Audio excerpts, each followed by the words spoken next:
In Virginia, the high school astronomy club met at night to observe the stars with their telescopes. Leo Bierman is confused because he notices something in the sky that he cannot identify. So his teacher asks him to take a photograph to send to a professional astronomer. The images arrive at an observatory in Arizona, where Dr. C.T. Wolf uses his enormous telescope to verify the information. To his surprise, he discovers a comet that is on a collision course with Earth. He immediately tries to send this information by email, but the server isn't working. Instead, he writes the information onto a floppy disk and names the comet Wolf Bierman. Then Wolf drives downhill while trying to call his superiors on his cell phone, but he is instead redirected to voicemail.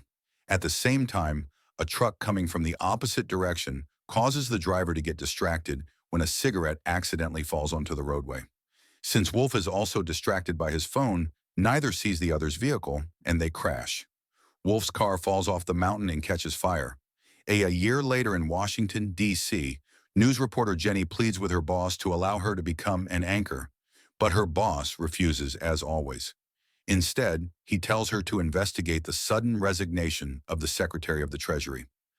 During lunch, Jenny meets her mother, Robin, who reveals that her ex-husband, Jason, has married a new woman and that they have twins together. Later, Jenny meets with the assistant to the secretary and discovers that he resigned after speaking with the president about Eli, whom the assistant assumes was a lover. Jenny manages to locate the secretary and finds him leaving with his family on a boat full of supplies. The man freezes. When Jenny mentions Eli and asks him for a bit of compassion, he explains that he only resigned to be with his family on the way back. Jenny's car is surrounded by black vehicles that ram into it until she stops. It turns out they are the Secret Service, who drag Jenny into her own car and take her to a restaurant. Jenny is surprised to find President Beck waiting for her, and his pronunciation makes her realize that the secret is not the name Eli, but the initials. L. E. Beck explains that he will talk about the subject in 2 days during a press conference and asks her not to say anything until then, promising to give her the first question as a reward. When she returns to the office, Jenny searches for the term L on the internet and goes to a paleontology website. It turns out that it means extinction level event and refers to the comet that killed the dinosaurs that night. Jenny then meets with her father, Jason, and his new wife. They are sad because she did not attend their wedding, and they even give Jenny an elegant pair of earrings. But she cannot stop thinking about the impending tragedy. After drinking a lot, she tells her father to go back to Robin and leaves on the day of the conference. Jenny's boss is seated in the last row, while Jenny herself occupies the second row. President Beck tells everyone about the Wolf-Bierman comet, which is larger than Mount Everest, and explains that it will collide with Earth within a year. The United States has partnered with Russia to build a spacecraft called Messiah that will intercept the comet and cause it to explode. Beck also introduces the crew of the Messiah, who appear in a video conference to explain how they will land the spacecraft on the comet to place the warheads. The president asks everyone to continue with their lives normally and not to hoard, as he has promised to freeze all salaries and prices. Jenny is chosen first for questions, so she takes a risk and asks 3 questions, bringing up the subject of the secretary's resignation. Beck has no choice but to admit that human survival is at stake, but believes there is no reason to panic because they will win this fight. Another journalist asks about the discovery, to which he explains that the scientists who found the comet died in a car accident at home. Leo's family hears the name and wonders if it refers to them. Soon all the neighbors come to their house with questions. A few days later, Leo appears in every newspaper and magazine and gives a conference at his school where he shares what really happened, and all the children think that now he is cool. Meanwhile, the Messiah team has a party to share a happy day with their families before dedicating themselves to training 24 hours a day, 7 days a week. That night, they go to a bar and discuss the risks of the mission. Due to the comet's rotation period, the crew only has a 7-hour window to land on the comet before sunrise. They will have to work quickly because if sunlight reaches the comet, dangerous gas eruptions will occur. 2 months later, the crew finally leaves Earth on a space shuttle that will take them to the station where the Messiah was built.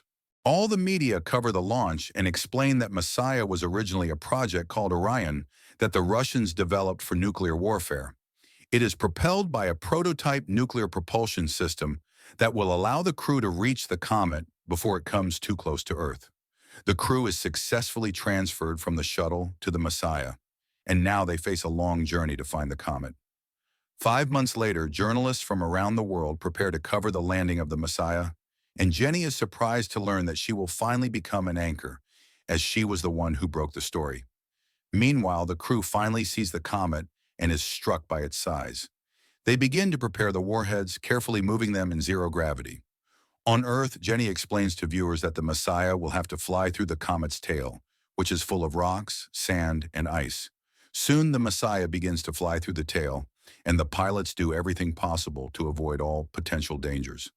However, there are too many rocks, and all of them are enormous, so the ship still suffers a few impacts. Fortunately, the damage is minimal, and the Messiah lands safely on the comet. Now the crew has 6 hours and 18 minutes to finish the mission before dawn. The astronauts exit with a special drill that immediately begins to bore. Everything goes well at first, but in the end, the drill gets stuck. The hole they have made so far is not deep enough for the warheads to cause real damage, so someone will have to go down and free the drill to complete the mission. With only 20 minutes remaining, the ship's pilots realize that the crew is taking too long and will not have time to return. They decide to fly closer to rescue them, even though this means that they might not have enough fuel later to return to Earth. Commander Mache descends into the hole and discovers that it opens into a cave, which caused the drill to strike the side. After much effort, including even jumping over it, Mache manages to free the drill and starts to climb out as quickly as possible. The pilots reach him with the ship but must stop flying to conserve fuel, so they land, racing after the crew. Unfortunately, they run out of time, and as the sun gradually rises, light reaches the comet. The astronauts cover their visors with sun shields as a gas eruption blasts mesh out of the hole before he can finish climbing, leaving him no time to cover his visor, so his face gets burned. The crew manages to catch him by his tether and roll him up before they begin to run back to the ship. The gas continues to shoot up from the surface over them and unfortunately hits the doctor, who is sent flying into open space. The rest of the crew reaches the Messiah just in time, and the ship pulls away before the temperature worsens. Some astronauts want to rescue the doctor, but they do not have the fuel or time to do so. Mach's face is in terrible condition, and he can barely see.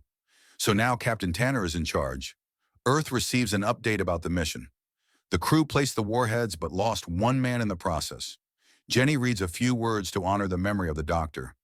Once the Messiah is at a safe distance, the crew detonates the warheads.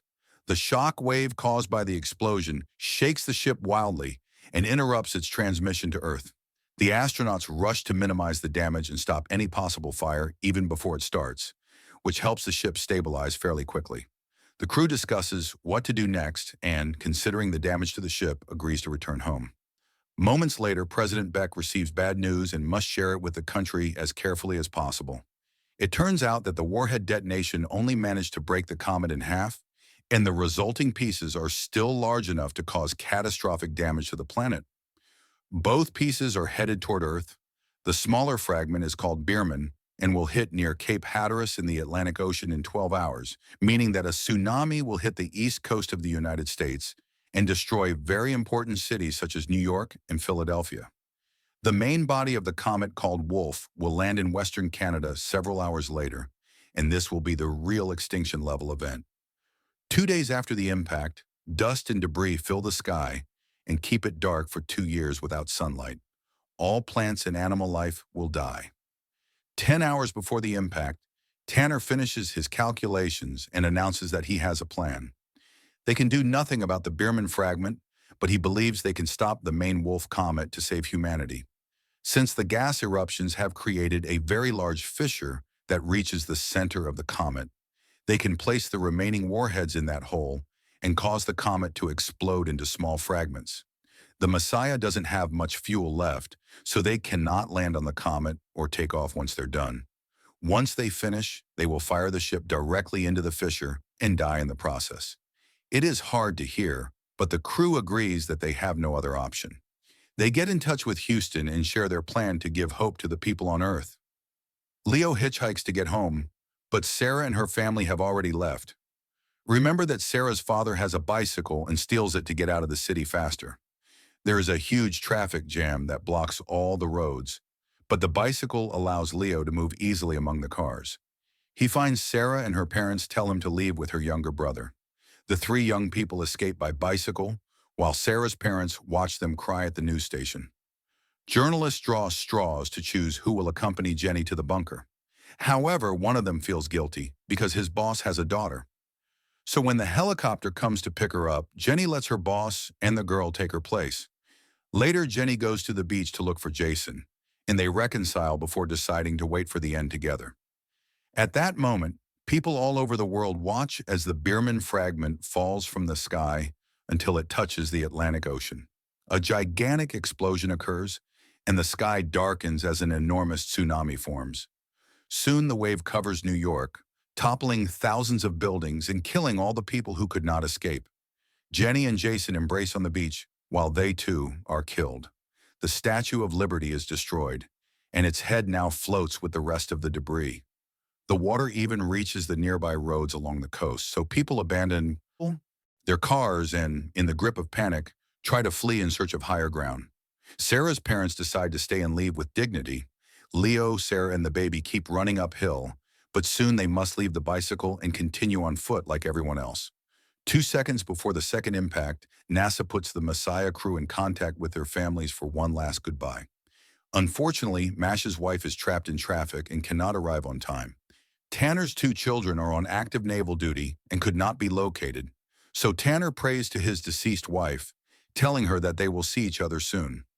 As NASA is about to end the transmission, Mach's wife arrives with her baby, and Mache also receives his final farewell. Then the countdown begins.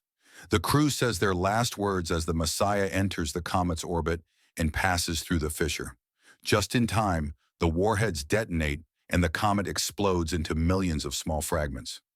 On Earth, Leo and Sarah reach the top of a hill and watch as the fragments cover the sky like fireworks. A few days later, after the waters of the Atlantic finally recede, Beck gives a speech acknowledging all the lives lost on every continent and asking people to remember those losses as they work to rebuild their future. If you want interesting movie recaps, like, share, and subscribe to follow us for more movie recaps.